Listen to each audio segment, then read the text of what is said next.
Hey everyone, my name is Joshua T. Berglan, host of Unmasking Humanity. And before we get into this amazing interview with Sangeeta, I want to give a shout out to a couple of our sponsors. One, FlexBuy. They've been around since 2014, providing financing to small, medium, and large size businesses. But where they really specialize is if you're a coach or a consultant or even a teacher and you have clients that may not necessarily have access to the cash to pay for your services. This financing program they're easy to work with. It's way better than working with, a traditional bank or even most of your other lenders. This organization, FlexBuy, works with some of the biggest names in coaching and consulting all over the country, maybe even the world. I'm not sure about that part, but they're incredible to work with. The owner is incredible. Their team is great. We've only been working with them for a little bit now, but we're getting ready to add their service to the World's Mayor Experience platform. So check them out. The link is in the comment section here and the blog, wherever you're actually seeing this video, because we're all over the place. But check them out. Like, it doesn't hurt you anything to check them out. But again, if you're a coach or a consultant and you're offering these services, you know how hard it is to say, when somebody doesn't have cash, they don't have access to that capital, you have to turn away a lot of business. But this can help you bring in customers. But also, if you're someone that is looking to hire a coach or a consultant, this is a good option for you to tap into as well. Super easy to work with, straight up and honest. My experience with them so far has been incredible. So check them out at flexbuy.com. You can find my link there to make this process easier for you in the comments. And also want to give a shout out to Wild Warrior Nutrition. I am a huge fan of this brand. I'm actually taking a couple of their products now. Bull testicle product, not kidding, it's something extraordinary.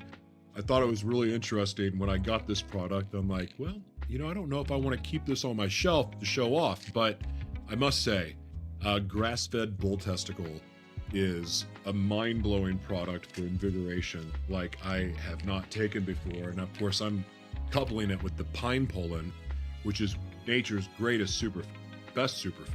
And I don't know how you quantify that necessarily, most powerful superfood. But one of the best things about this brand across the board with all of their products, there's not a bunch of extra fillers, no nonsense products, or not nonsense other ingredients included in the formulation. You just get the pure raw quality of the product, not stepped on, not cut up, not mixed with other ingredients. It's clean, it's great. Frankly, my body, like the very first day of taking both products, could feel them. I got them on different days. But, I kind of like the instant gratification effect of products I take. And, that doesn't always work out that way. The bull testicle product and even the pine pollen is just extraordinary.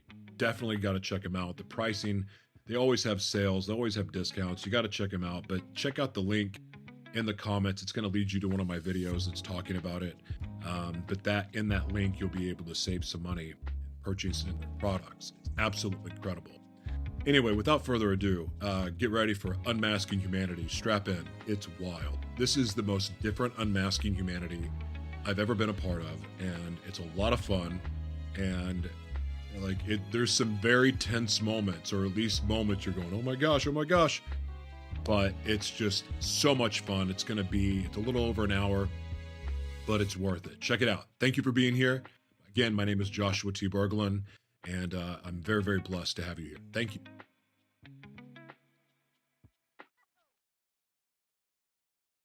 Welcome to Unmasking Humanity, 21 Questions with Joshua T. Berglan. I'm your host, Joshua T. Berglan, founder of the World's Mayor Experience platform, which you can dive into at joshuatberglan.com. And I'm also the visionary behind the Bridge Media Empowerment Centers.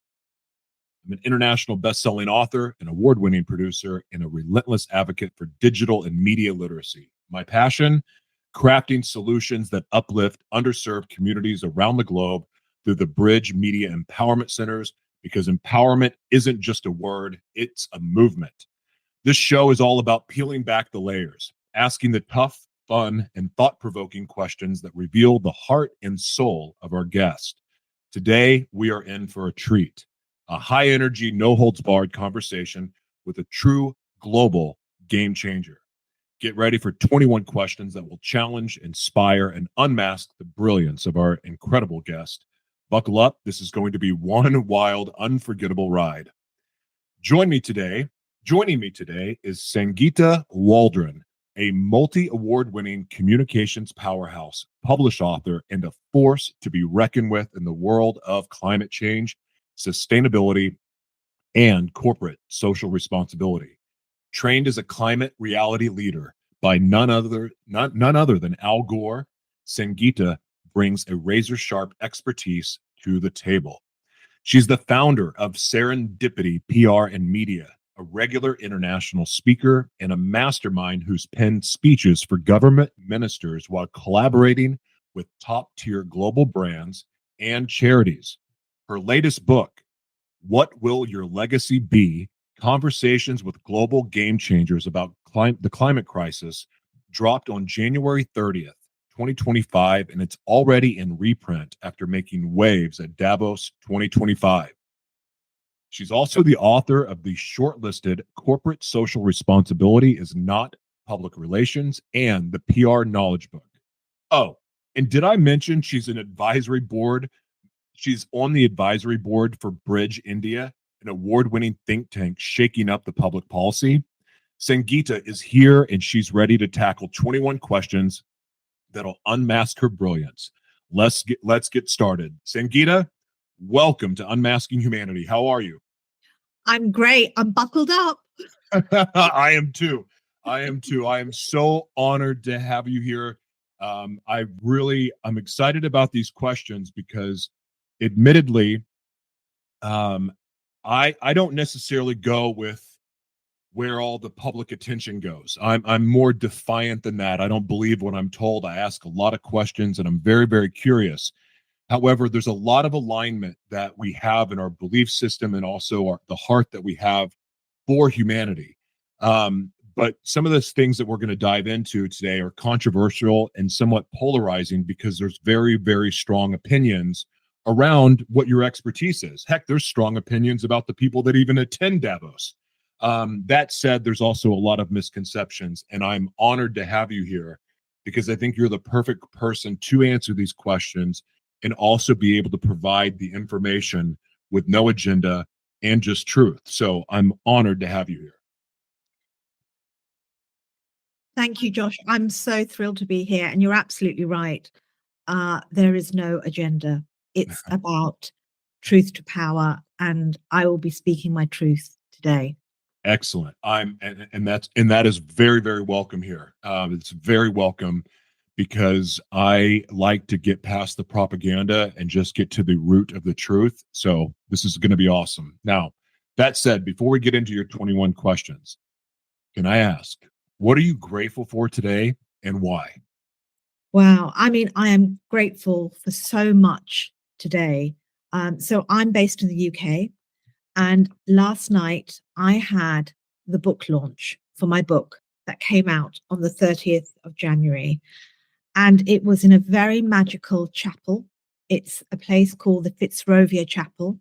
And it's a place where the king did his Christmas speech recently. So, I mean, this morning, I'm just overcome with everything. It was a brilliant, magical event. I'm so grateful for everyone who came out, supported me. The chapel has a capacity of 80. We had 80 in the room and we sold out of books. Wow. So I am hugely grateful. Oh, that's so cool. And I want to actually step back really quick and say something about you. I get to meet a lot of different people about broadcasting and, how we met that through that connection channel. So I deal with people's PR agencies and I deal with, representatives and managers and even leaders themselves sometimes. And one of the things that I've noticed after doing broadcasts for several years now, almost over 700 broadcasts, you pick up on things and like how people are and their way of being. I have to say, you're probably one of the most powerful, for lack of better words that I can think of right now, human that I've ever met, that also expressed such gratitude. And you were so gracious to work with in the lead up to this. You were simple to work with, easy, everything I asked for ahead of time you gave me with no problem. You were grateful. You were all the things leading up to this that made me sincerely excited to connect with you, because I just knew that you were the real deal as far as being a sincere, genuine person. And a lot of people that I've met in your position, it's not always that way, and it's relatively disappointing. But you and your way of being was really just awesome and sincere, and made me very, very excited for this. So I want to thank you and acknowledge you for that, because it's very uncommon nowadays. Wow, you know what? I've got tears. Thank you so much. That means a lot. And working in PR, working within the media, you come across lots of kinds of different kinds of people, especially in organizations. And you do come across egos. And I always try to treat people like I would want to be treated. And I think we always remember good, kind people. We want to work with good, kind people. So that is my mantra I love it. always. Are you ready for your 21 questions? Yep, I'm All ready. right. Let's Let's do go. it. You've been trained by Al Gore as a climate reality leader. What's the wildest thing you learned from him that still keeps you up at night? That right now in the world, there are very few global leaders who want to lead on climate change. And it was a privilege last year in 2024 to be in Rome and to be trained with other individuals from around the world by Al Gore. It was moving. And I mean, we need that kind of leadership right now. It's lacking. We need humanitarians in the world right now. That's lacking. So I'm grateful that there are people like Al Gore using their voice to stand up and speak their truth. Can I want to ask something, and this is not part of the 21 questions, but when I came up with this question, I knew that I was going to probably have a follow-up question that wasn't planned. But I wanted to wait to hear what your answer was.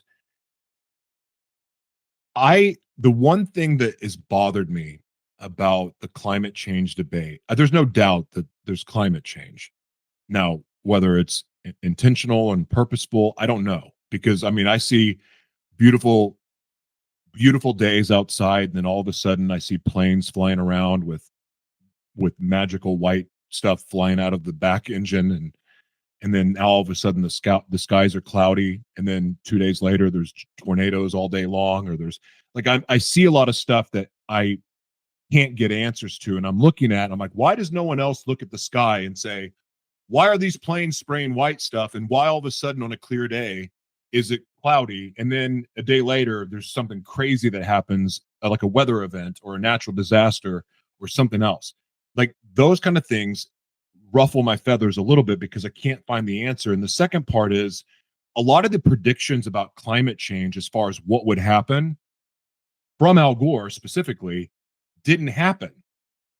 And so it's hard to know what to trust, because we have so many agendas forced down our throat by well-funded, I mean, the media, is more than anybody how powerful the media is. Yet at the same time, there's so much distrust because of so much we've been told was absolute BS.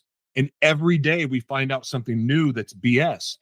How can we trust this push for climate change awareness and doing something about it?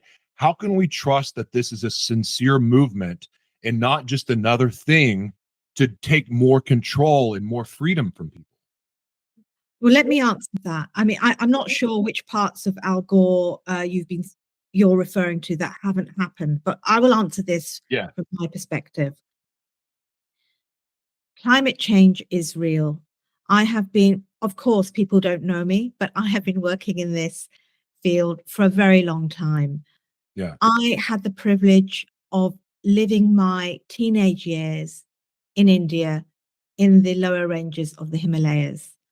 I saw man-made climate change happen. Yeah. I saw forests burning, not because somebody lit a match, but because it was so hot. And that I'm talking about those experiences maybe 30 years ago now. Mm-hmm. Climate change was happening in what we call the developing world.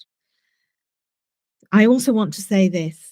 When you go to countries like India and Africa, the small island states like Barbados, the Maldives, these places, and you speak to those local people, they believe in climate change because they're at the forefront. Yeah.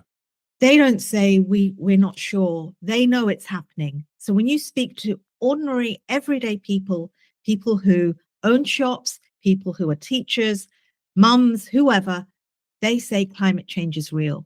Yeah. Because they're experiencing it. So I'm giving you that from a very humane perspective. And for my book, I interviewed 36 people from around the world, all very different people. Mm-hmm. And I interviewed a young woman working in Nepal with Nepalese farmers. What's interesting is all these farmers are women because all the men have gone to the city to make money. All these women are not very educated. So they can probably read, write their names, but they're not worldly literate. But they said to this young woman who was working with them, we know something is happening. The climate has changed.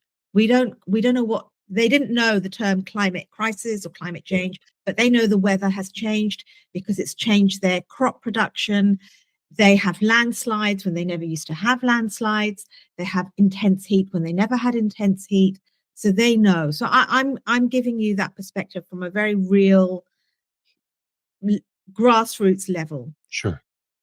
And if we look at indigenous communities who are around the world, we look at the indigenous communities based in the Amazon, they don't call it maybe climate crisis or climate change, but they say nature is angry because man has disturbed the ecosystem. And that's a fact. I do agree with that. And the other thing is if we take it back to maybe advanced economies where we have fossil fuels, which is in the aeroplanes, which is in our cars, which we need, right? No one is saying to live in darkness. No one is saying we shouldn't travel. The world is not perfect in that way, and nobody wants to stop traveling. But it's the choices we make. It's the things we do, how we decide to shop, where we spend our money, who we vote for, what we read. These are all important choices. And these are all part right now of the legacy we want to leave behind. So I hope that answers it in some way. And one last thing I'll say is on Monday this week, which I can't remember what date it was. It might have been the 18th, 19th of February. I was at a conference and one of our leading scientists called Sir David King was giving a lecture about the climate crisis and how the temperature has increased. And science has proven that. NASA has proven that the temperature has risen. And when the temperature rises, it has an impact, not just on land, but on sea. And all these things are connected. And if you remember during the pandemic, when the whole world came to a standstill, everything was different. If you looked out your window, you didn't see so many planes flying. Things were just better for us. And it gave us a glimpse into the kind of world we can have if we choose to make better choices. Yeah, I don't disagree with anything you just said at all.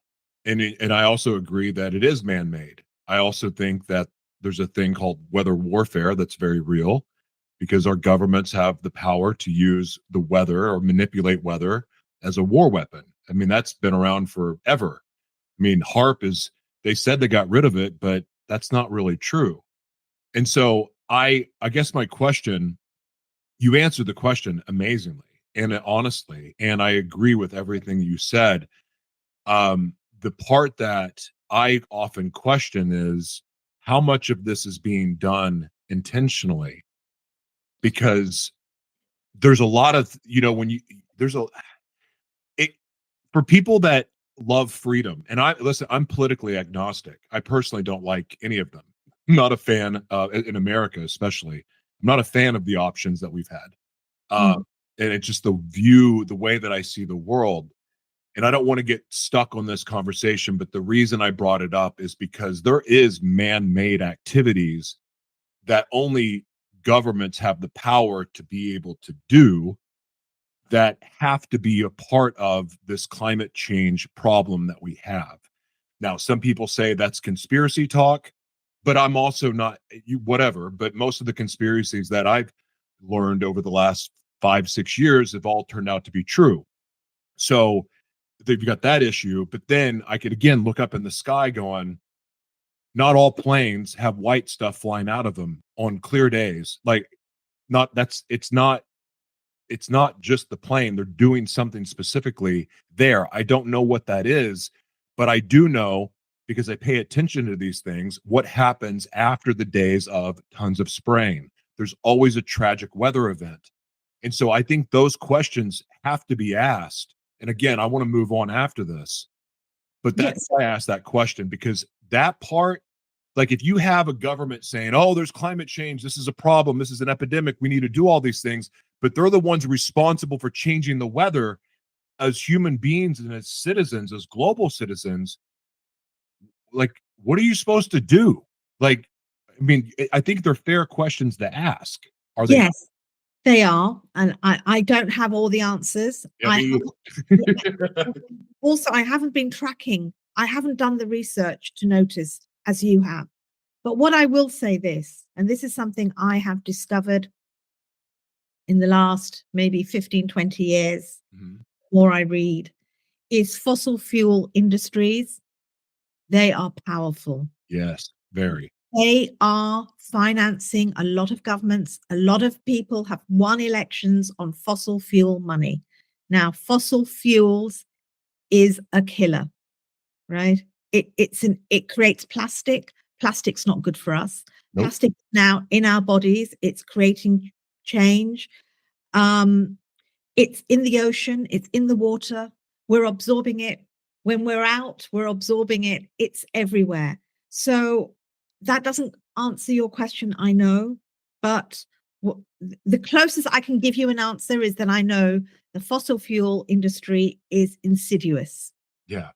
I And okay, sorry. and sorry, when you have any kind of conference or event, there are more for pro planet conversations. Who wants to be in the room? Fossil fuel lobby groups. Why? Of course they do. Because self-interest. It's self-interest. Yeah. So that's probably the best I can answer that from my understanding. This is why this is another reason I have so much respect for you, because I don't know if you can answer that question. I don't know if anyone can right now, because I think that's above our pay grade, so to speak. Um, but your answer was thoughtful, and I appreciate that, because it's a very challenging question, and I don't have the answer myself. But if I didn't ask, this is like the one opportunity in my life I've had to ask somebody in your position, and I wanted to ask. So thank you for handling it, because I wasn't trying to like trick you or anything. I It was know. a sincere question, because Yeah. I don't know. It makes my head spin sometimes, but that's okay. Let's move on to the next question. But I want to commend you again for answering that the way that you did, because it was very thoughtful. And again, it's not an easy question to answer. So thank you. No, You ready for thank your you. next question? I am. Okay. Well, really buckled up. I'm not going to go down any more wormholes. Your latest book dropped bombshells at Davos 2025. By the way, congratulations on that. Thank you. What's one conversation with a global game changer that flipped your perspective upside down? Oh my God, you're not. It's like asking me to choose my best child. Don't do that. Don't do that. They may be listening. Yeah. Um, They are all, and I sincerely mean this, every conversation was powerful. At the end of every conversation, I was grateful that I had time to spend with that person. But if I really had to choose one, and it kind of dips into what you just asked me, so it's probably a good one to talk about. I had the privilege to speak to a woman who is a humpback whale researcher. Whoa. And do you know, these creatures are so magical. Nature has given them a purpose. They have a purpose for us living here on land. And what these creatures do, they absorb the CO2 from the atmosphere. They absorb it for us. And they take it down to the bottom of the ocean and they secrete it into pellets. That is one of their roles, right? Isn't that mind-blowing? Wow. That's mind-blowing. The thing is, we as humans, we're made up of water, 70% water. We're connected to the sea. But when we think about climate change, we only think about climate change on land, but it's happening in the sea. And now what's happening with humpback whales is it's becoming so warm, they're having something called marine heat waves, which is stagnating the water. So the humpback whales, they swim to cooler waters in different seasons. But because the water is now stagnant, they can't get there. And therefore, they can't do their job. And they are dying because they move seasons to feed on the fish. Also because of plastic. Yeah. Remember those nasty fossil fuels? A lot of plastic is made from petroleum. Whales are being caught up in fishermen's nets. So we have a decline of humpback whales. And therefore, they can't do their job. And it also shows us how interlinked we all are on this planet. Mother Nature has thought of everything. Everything in this ecosystem understands its place, its role. Sadly, we as humans don't. You're right about that. Oh, yeah. How many humans live in defiance of the purpose they were created for, yet animals do it naturally? Yeah. Yeah. And then because of our actions, we're screwing with that, ultimately screwing with ourselves. Oh, wow. All I could, for some reason, the phrase as above, so below is just coming in my mind. It's just, wow. That's really troubling to think about. That would keep me up at night because how many of us really think about the significance of the ocean and sea life? And the plastic pollution thing, I have a massive issue with. I've done several episodes about that and the effects and how the plastic is showing up in breast milk now and poisoning us. And so that was such a fantastic answer. Thank you. Running Serendipity PR and media, you've worked with massive brands. What's the most outrageous demand a client's ever made to you, and how did you handle it? This was just before. Let me answer this one because it's a story that's always stayed with me. And it was before I set up my agency, and I was working for the first mayor of London called Ken Livingstone, and he organised every year in London it was called Respect, and it was a big music festival bringing cultures, different genres of music together. And there was this one, and it was in a very big stadium, massive, and there was a band. I can't remember who they were, but they were a rap band.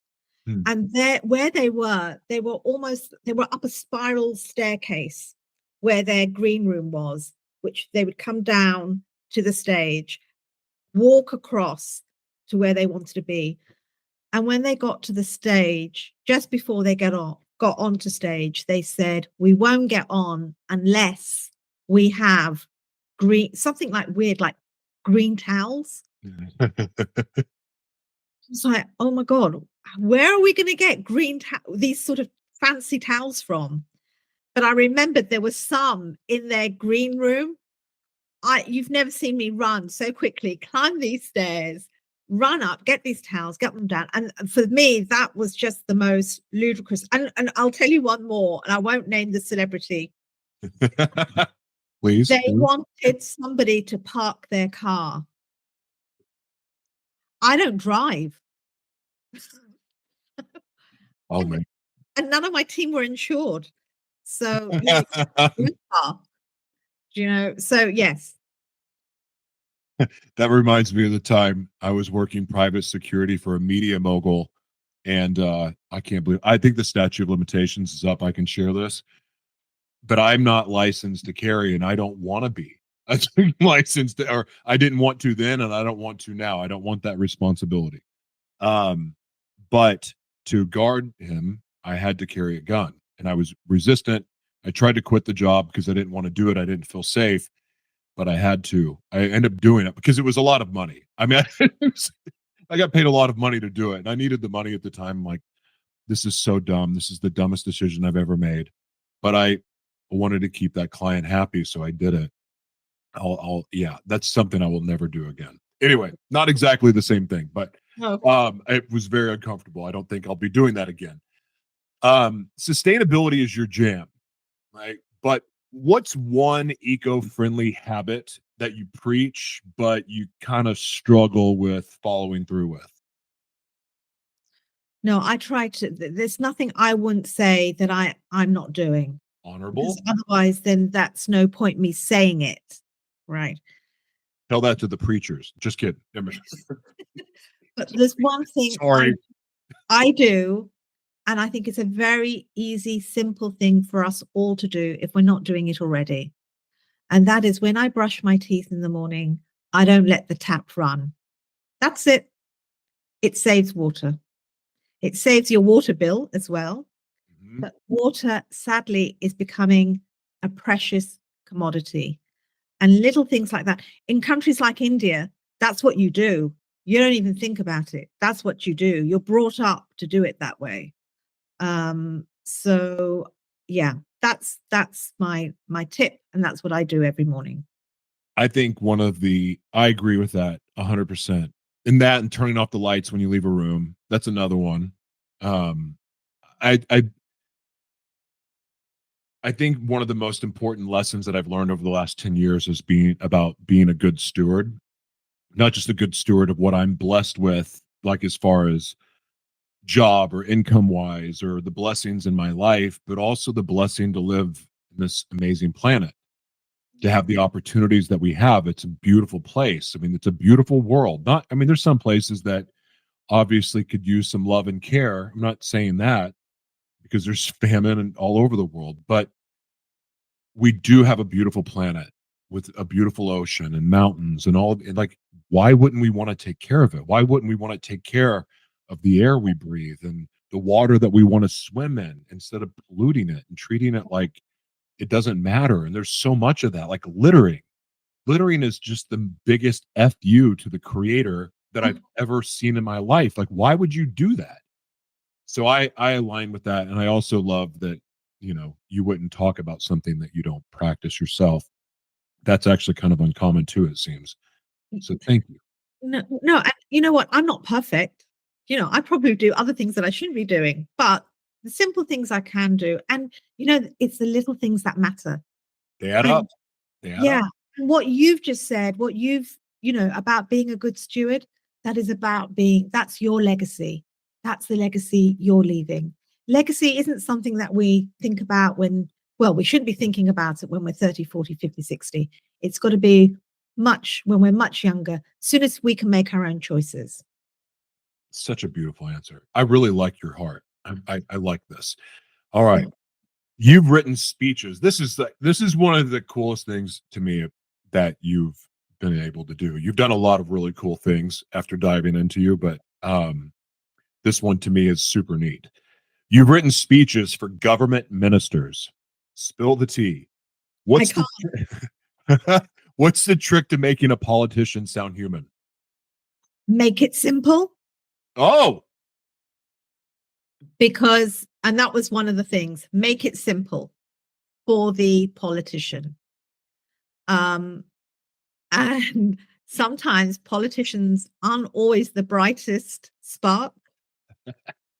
So make it simple and give them lots of simple points to make. Okay.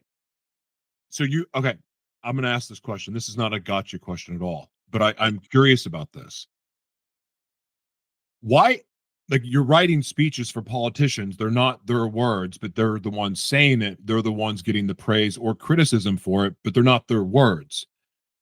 But at the same time, in the same breath, that the president or the leader that's having the speech written for them, and they're saying these words and they're celebrated, how is the public to feel about those not actually being their words? It's a script. It's written for them to read. Like, how are we to feel about that? Because are they really being a good leader if they're talking about something that they didn't even write themselves? Can you explain that to the novice political Yeah. brain? Not everyone's a good writer. Not everyone can write, but that politician might have a fantastic delivery. They can make that speech come alive. They will make my words come alive because the way they deliver and the way they say it. So that's a skill I might not have, or anyone else. You know, we're not all great writers. We're not all great filmmakers, but some people, that's their gift. And politicians, they have probably one thing. Well, I would say majority, they have charisma. They know how to walk into a room, light up that room. They are seen, and they know how to do that. And it's something that they nurture, or they some politicians who are career politicians are taught that. But if I think of Al Gore, maybe not your favorite person, but No, I have no issue with him. he's got charisma. He's got, when you see him, you feel he's humanity. But it's someone else's words, though. Like, when we have a one world government, probably, Yeah. I'm going to be the world's mayor. That's going to happen. Yeah. I was born to be the world's mayor. I really was. Anyway, that'll make more sense later. That said, no one's going to tell me what to say.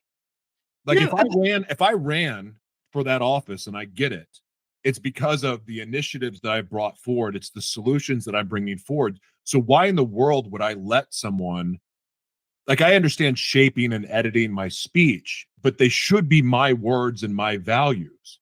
That's yeah. the part that I'm talking about. Is the speech you're writing, do you get with them and say, okay, tell me your ideas, and then from their ideas, then you write their speech? Like, how does that work? It depends. It's a different process for different individuals, right? Some people, some politicians, love writing their own stuff, love to write their own, and it's nonsense because it doesn't make sense. So that's when somebody like me comes in, right? Right. Break it down, because you're also talking to a mass audience. Mm-hmm. So different people work in different ways. Different people have different styles. But I don't think there's anything wrong with a politician saying, help me write this. Also, politicians are not just dealing with one topic or one subject at one time. They're dealing with lots of issues, lots of challenges, trying to fix the world. If they're mayor of the world, they're trying to fix everything at the right time. They're not going to know everything really well. And then you have an expert come in who might be an expert on sustainability, like myself, Mm-hmm. who can hone it down and say, well, this is some of the things that are not in your speech, but you should be making. These are important points. And you know what? It's teamwork. There It you is go. teamwork. That's what I'm looking for right there. Because and the reason I ask you this question, this is not just my question. I didn't just make this up. I see this in social media, the chats, because you see people reading from a script, and it's like, well, how do I know you're not just being a paid stooge? Because I've been paid to read scripts, yeah, and do voiceover work, and it's a job, it's a career, and I can light up someone else's script. I did it for years before my head started bobbling the way it does. But my point is, like, I see other people that think this, And so again, I've never had the opportunity to ask that question. So I'm again grateful for the thoughtful answer you gave, because it's not necessarily the perspective that we've seen it through may not necessarily be right, or we're missing something. And I think you filled in that blank and you answered that beautifully. Thank you. No, but I just also want to say this. When I was writing speeches, the world was a very different place. We didn't have social media. Today we have social media, which has changed everything. So we have more insight to what's going on, how people are delivering their speeches and what they're saying, and we can connect the dots faster and quicker. Right. So what I will say is right now in this political climate that we are in globally, not everyone is writing their speeches and not everyone actually understands the issue. And you do have a lot of stooges because lots of politicians are owned by others. So yeah, I'll just say that. I'm hugging you now. Like, thank you. Thank you. You're being honest from your point of view and what you know and your knowledge. And again, I'm not here to dispute it, because I can feel the sincerity in your answers, and I appreciate it. And I don't know if these are inappropriate questions or not, but I do appreciate the thoughtfulness in what you're answering, because I'm sincerely curious, and I know other people are too. I know other people wonder that. So you're doing a great service here. Thank you. All right. Corporate social responsibility isn't PR. As your book says, what's the dumbest CSR stunt you've seen a company pull to look good? Should we go with McDonald's? Please. McDonald's thought, let's bring out what did they do? They were trying to fix the straw issue. And they thought, let's create these paper straws, right? Yeah. And they created these paper straws, but then they couldn't biodegrade. That wasn't a sensible CSR. They were just creating a stunt. They hadn't put any thought into it. I think that's one. Oh gosh, there's so many. People saying, oh, this is a good one. Your T-shirt is $5. It's $5 for a reason. It's $5 because there's some child who's picked the cotton. Oh, it's not being paid. And it's not a good $5 T-shirt. So there's all these things. And then, how do we know? How can we make those choices? But it means we have to be informed. We have to know what we're buying, what we're doing. It's down to us. It's our responsibility. Oh, I have to introduce you to Jessica, who has the Meet Miss Jess VR podcast. She is, one of her initiatives is sustainable fashion. And that subject, because child slavery, there's so many forms of slavery that people don't talk about or even don't know about. It's alarming, but people know there's debt slavery and there's the labor slavery, and of course what you were talking about, how those $5 t-shirts get made, or those, what's sad that you have shoes that cost $300 but they cost $5 to actually make, and they're using slave labor. That's disturbing to me. But I've had my eyes open to sustainable fashion because of Jessica, and I'm learning all of these amazing solutions, things that can be done with newspaper, like recycled newspaper, and like how they can be used to create yarn. Like I learned that yesterday, and I'm just blown away seeing some of the designs and the things that can be made. And it just takes it, that being a good steward, to another level that is so important and so inspiring. And I think it's fun too. Like it's fun to find creative ways to reuse things. This is not a planned question, but how can we get people excited about practicing sustainable habits? Like how can we inspire people, especially the people that are more, you're trying to take my freedoms away, and like that mentality, the people that don't want to change, like, well, I'm going to go back to the way things used to be, and they're totally forgetting all of what used to be. They only remember the good things that happened. They don't remember all the awful, god awful things that were happening at that time too. That's always forgotten. But how can we excite people about practicing sustainability when they may look at that and go, that's some hippie crap, I don't want anything to do with that? Like, how do we do that? I'm going to answer that in a minute, but I just want to say, your friend Jessica. Yeah.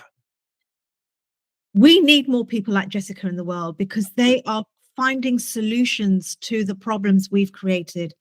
And I applaud people like Jessica. We need more Jessicas in the world. First of all, I wanted to say that. And they're very clever. I agree. How do we, you know what? I think it really starts with mindset. The more we're connected with ourselves, the more we are conscious. So I would say to anyone, if you don't have a garden, that's fine. Go and sit in your park. Go for a walk. Just be connected to nature. And then imagine if you didn't have those trees, if you weren't able to walk out, if it was burning hot and you couldn't even get out your front door, what would you miss? And if you feel, yes, you'd miss the blue sky, you would miss hearing the wind in the trees, the rustle of the leaves, you know, being at the beach, the water on your feet, all those beautiful things that we take for granted. If you think you would miss those things, then just start to think then maybe how can you do things a little better? That is so good. We're not asking you to change the world, but just think about, you know, the little things you can do. I love it. I love it. It's also a really fun activity. Like if your kids are complaining about being bored, one of the things that I've learned too is, and Jessica and her kids, we used to do this together a lot, is practicing reusing things. Like even finding stuff that's been left on the side of the road and learning a way to refurbish it and turn it into something beautiful, like engaging in that activity. We found that the kids really, really love that. And it was fun. And then they get addicted to it because it's like a game. It's like gamifying sustainability. Yeah, And it's a great family activity. it is. And you know what? I believe we're at our spiritual best when we're creative. When we are creative, we are in our zone. We are focused. We are at peace with ourselves. You've got none of those thoughts in your head. You know, it's so creativity is so important. The creator created us to create, and we live in a creator's economy. I think it's like the most magical time to be alive. All right. Beautiful answer. Thank you for that. 3 books in. What's the most unexpected thing you've learned about yourself as an author? I've written nonfiction. I always thought, I always wanted to write when I was young, as a child. And the other thing, when I was probably, I don't know, maybe 6 or 7, my mother always knew I would write a book. She always used to tell me, one day you're going to write a book. And I always thought I'd write a fiction book. I'd write stories. I've always been a big romantic. I thought I'd write romance stories. So the biggest surprise to me is that I've written nonfiction. Huh. You know what? Yeah. I think the same thing for me. I really thought that I would probably be a fiction writer. Like my early interest with writing was writing all the crazy things that were in my head. Yeah. And then I ended up writing nonfiction books, which, but, that's interesting. Yeah. I share that in common with you. Huh. Very cool. Well, Are you going to write a nonfiction book though? I mean, a fiction book at some point? I would like to try. I would like to get some of those weird, wild thoughts down on paper. Of course, what happens when they end up being true? What happens when your fiction book turns into a true book? That's the thing. Then I think, oh no. Then everyone would know everything that's going on in my head. That's not a great brand story for me. Yeah, I have so much to say on that, but I'm not gonna go there. Just from my own perspective, because anyway, wow. Bridge India. This is another thing. So I have something called Bridge, which is the media empowerment centers we're building. So when I saw Bridge India, I was like, what? This is cool. All right. Bridge India is all about Bridge India is all about bold public policy. What's one policy you'd force every world leader to adopt tomorrow? That is, what would I would ask every world leader to commit, because there's still time, to reducing our greenhouse temperature to 1.5, try and wheel it back, make big commitments. That's it. Now, wasn't that supposed to happen? Isn't It that what the didn't. Green New Deal was supposed to be, and then it fell off the Yeah, wagon? Or what can it fell off. you Yeah, people self-interest again, lobby Mhm. groups, fossil fuel lobby groups. It didn't happen. They lobbied hard, got governments to change their minds. So it hasn't happened yet, and we need it to happen because the temperature is getting so warm and hot. Mhm. The polar caps are melting, and they're melting way too fast. And there has been research in, I can't remember the university, but it's an American university that has shown that the rate of these polar caps, that this ice is melting, it if because it's so quick now, we're not going to be able to manage it. And the melting of these polar caps will create tsunamis, where we'll find places in the world going underwater. So we need to really somehow manage our relationship with the temperature. And we need our governments to act faster. A lot of governments come in on manifestos. We're going to do this, we're going to do that, we're going to do this, we're going to do that. We vote for them.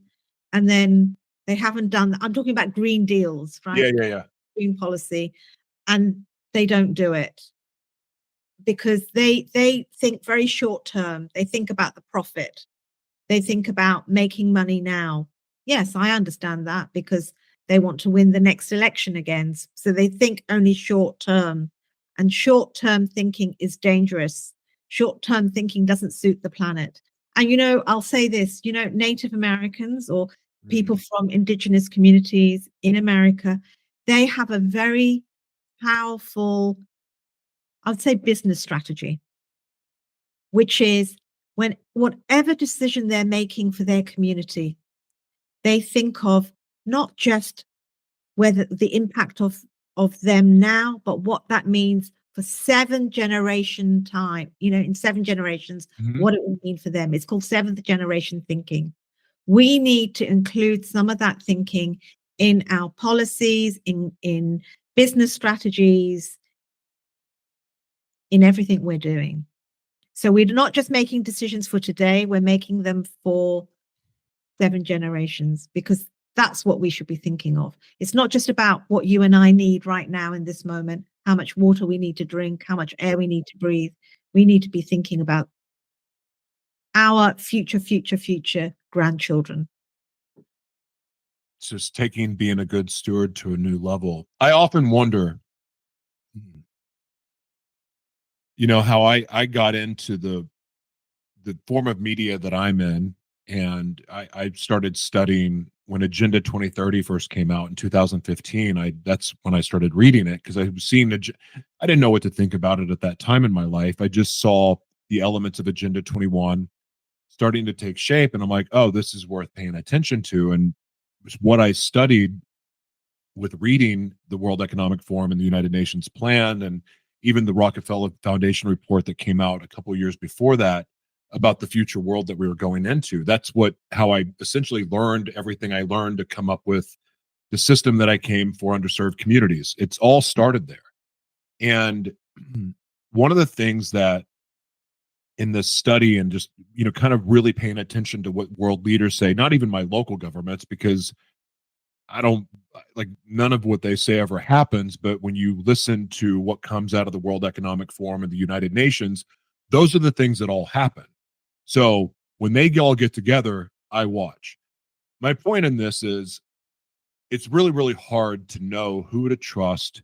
We all, I think, as humans, we want to have a leader, even though I think we should all look within to be our own leader, and step up and be an example to others and lead by example.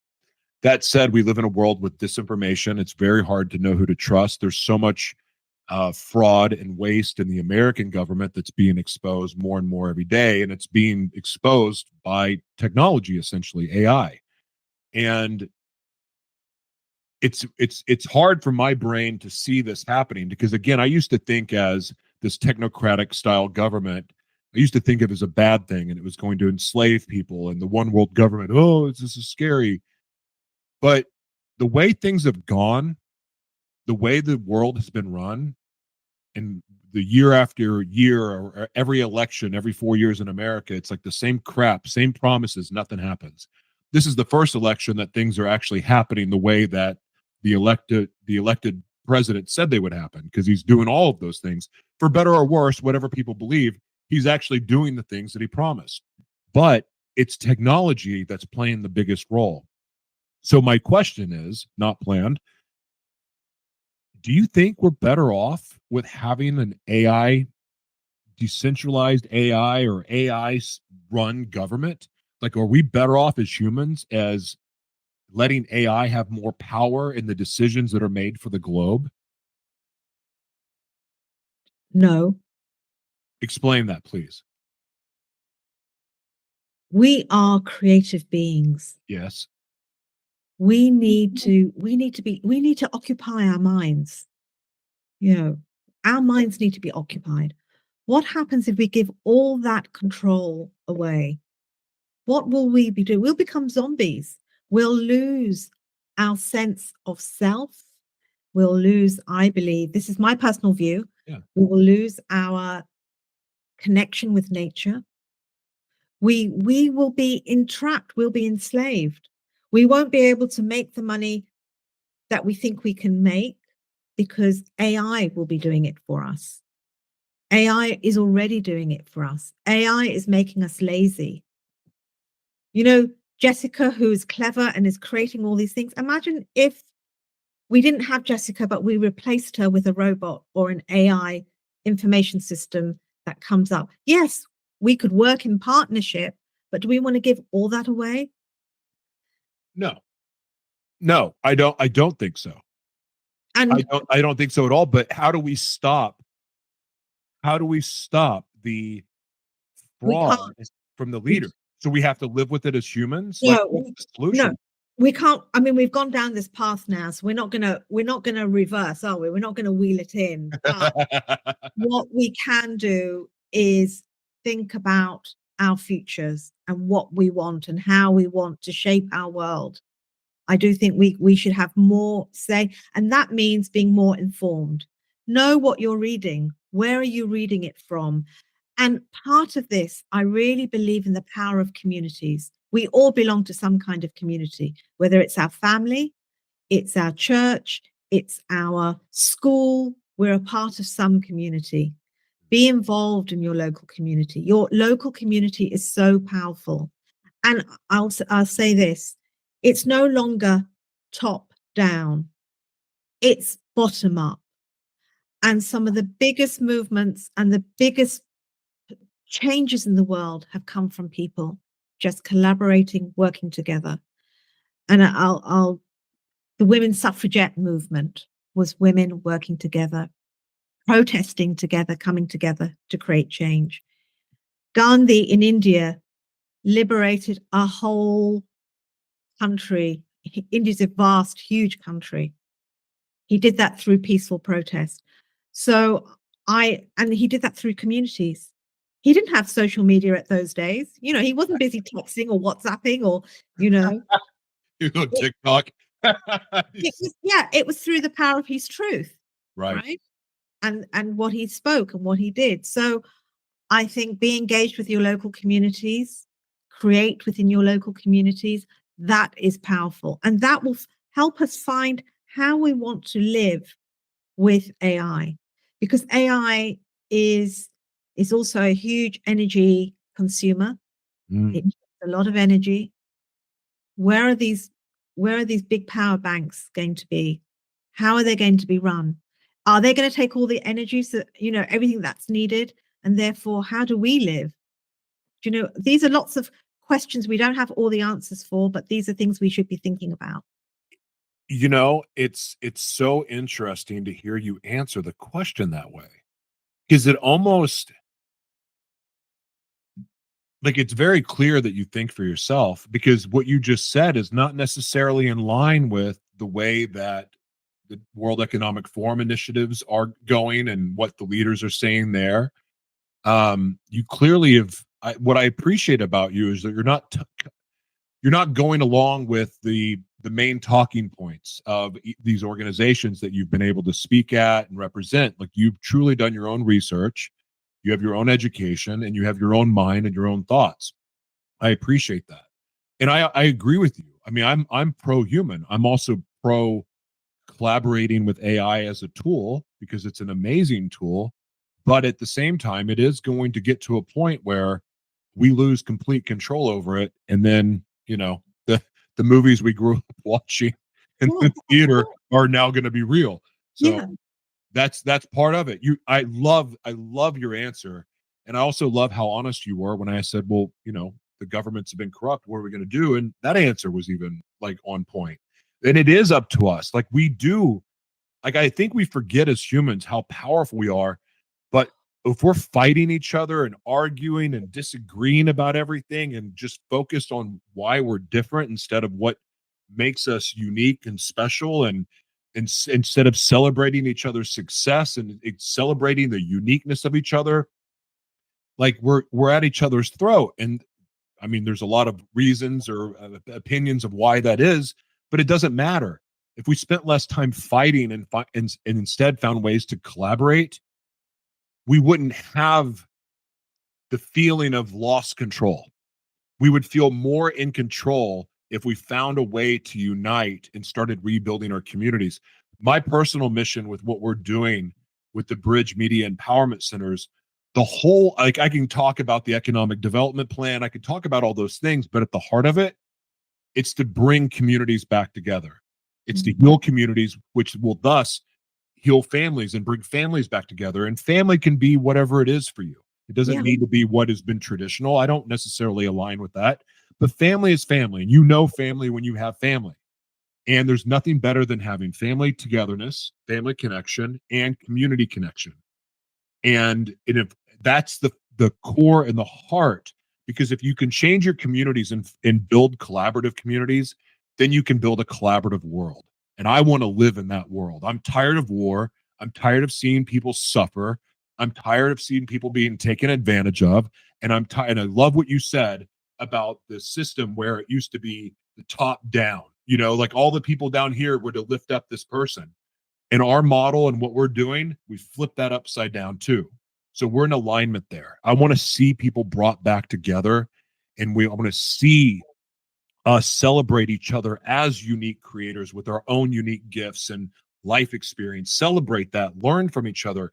Differences are good, and collaborate around that and create magic, create something beautiful. Anyway, done preaching. 100%. We come from communities. We are social. Aristotle famously said, didn't he? I mean, it's one of the first philosophers who said, we are social animals. And we work better. We used to hunt in groups and packs, you know. We should still, we should still be embracing our communities. We should be investing in our communities.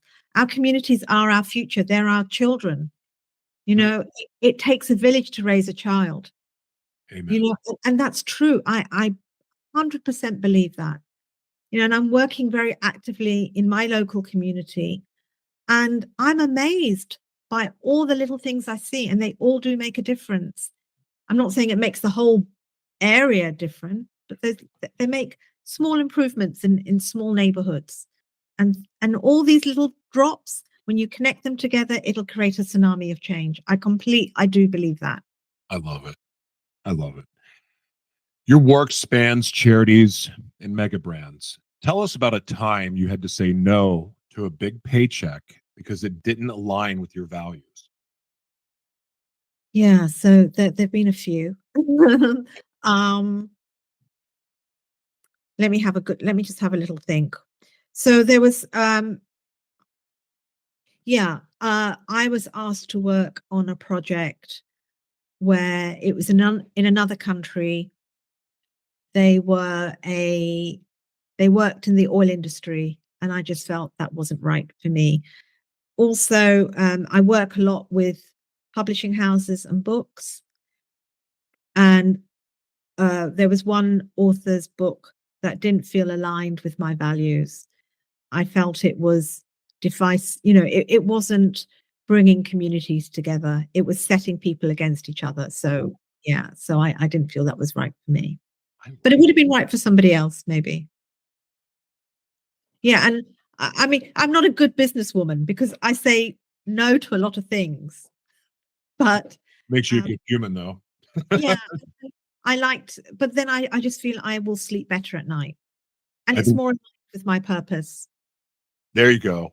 There you go. That's the magic word right there. I like that a lot. And I think the new world is set up beautifully for you because it's designed for people living purposefully. I mean, really, this world is too, but I think it's going to be more inviting for personalities like yours and mine. I mean, not that you haven't done amazingly well in this world. I'm just saying that attitude and that way of being, I think, is going to flourish. And plus, you've set the example. You're a forerunner of sorts. That not of sorts. You are a forerunner, and you're paving the way for a new generation of people to follow. And it's a beautiful thing. So, I love leaders like you. Now, what's the most jaw-dropping statistic you've uncovered about sustainability that you wish everyone knew? In 2015, the UN brought out a report saying there were more people in the world with a mobile phone than access to a clean toilet. Yeah. End of. That is Insane. wow. So that means that probably means clean water too, then, right? Yeah, clean water, all those. Yeah. That in itself, like we could drop one less bomb and give some people some toilets. Mm. God, I'm so tired of war. Like, it makes me sick. Anyway, you've moderated some intense international panels. No wonder you can handle my questions. What's the trick to shut? I forgot I asked this question. I feel like it's aimed at me now. What you've moderated some intense international panels. What's the trick to shutting down a loudmouth without losing your cool? To thank them, and then thank them for what they've just said and move on. Just say, sorry, there's no more time. I'd like to hear from the next person. Oh, well, you didn't do that to me. Thank you. There's only you and me here. Oh, good point. Oh, We'd be in silence. that's too funny. No, it's a pleasure talking. I love our conversation. Oh, I'm having so much fun. Oh, mercy. If you could swap lives with one of your legacy game changers for a day, who would it be and why? Oh, the humpback whale researcher. Oh, For sure. that's a good one. But I don't even have I don't travel well on boats, so I don't know how I'm going to do that. But I would do it. Somehow I would just suck it up and do it. Yeah. That's awesome. Such a good answer. Your first book was the PR knowledge book. What's the sneakiest PR tactic you've seen that actually worked? The sneakiest PR tactic that's actually worked. Oh, I think it's not about sneaky. It's not about sneaky. I think it's about what I have seen that works always 100% is when you do PR with your heart. Mm, That is it. When you do honest PR, it works for you. that was kind of a trick question. Not really. I love your answers. Wow, you are like you're handling these questions better than any guest I've ever had on Unmasking Humanity. It's amazing. But I don't have intentional curveballs, but then I did feel led to ask questions that could have like derailed the whole conversation. And I just have so much respect for you. I can't say it enough because, I mean, I've had people that are unqualified to answer questions get really upset for asking questions like that. So I again, so much respect for you. Sustainability. I can't talk today. Sustainability leaders at Davos loved your book. What's one question you asked there that left them speechless? No, so let me just clarify. My book went to Davos. Oh, I didn't go to Davos. But what I will say is there's somebody in the book called Ingmar Rentzhog.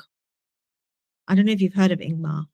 He has set up the world's largest sustainable pro-planet social media platform called We Don't Have Time. oh. And Ingmar, he discovered Greta Thunberg and he gave her platform. And I interviewed Ingmar for the book. Huh. And he loved the conversation we had. It was when I was writing the book, it was very much like these kinds of conversations we're having now. And then I'd write it up. He enjoyed our conversation so much. He said, can I put this out on those days it was called Twitter. He said, can I put it out on Twitter? I said, sure. He said, you don't mind? It's not going to sort of take away from the book? I said, not at all. Do you know that what he put out had just under 1 million views? Oy. Because he's another truth sayer, a truthful speaker. And so Ingmar took the book to Davos. He said to me, Sangeeta, this book, I want to take it to Davos. What an honor. And it was before the book came out. So before the release date of the book. And Davos happens in the beginning of January. So my publisher had very little time to get the book there. But I felt that book was destined to be there. It's destined to be in the room. And it was given to sustainability leaders and influencers. And so the book has been given a voice through Ingmar. So that, and if I had the chance to be in the room at Davos, oh my God, I would have, in a heartbeat. But it didn't work that way. But I would have said to people, read the book and then buy another copy of the book and give that copy to somebody so we can make the change that this planet needs.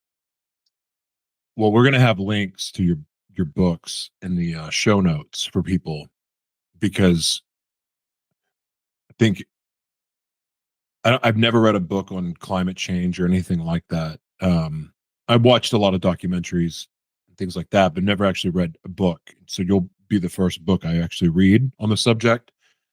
And the reason I'm motivated to read it is now of getting to know you. I don't feel like I'm being sold something that's BS. I'm not having an agenda pushed on me. And that's your way of being in itself has inspired me to take a deeper dive into it from your lens and your education. So I appreciate that about you. And I think we've talked about global leaders and world leaders. I don't know if you have the desire to run for office one day, but I think you would make a great leader and representation of whatever role that you were put in, because of the way that you communicate, the way that you deliver messages that are not always really easy to talk about. I think you do a fantastic job, and I think you would open the hearts of a lot of people. So I don't know if that's on your part of your plans or not, but you would be not at all. I have been asked a couple of years ago. I can see why. I can totally see why. And I said no. I prefer doing the work I do. I think I'm more powerful this way.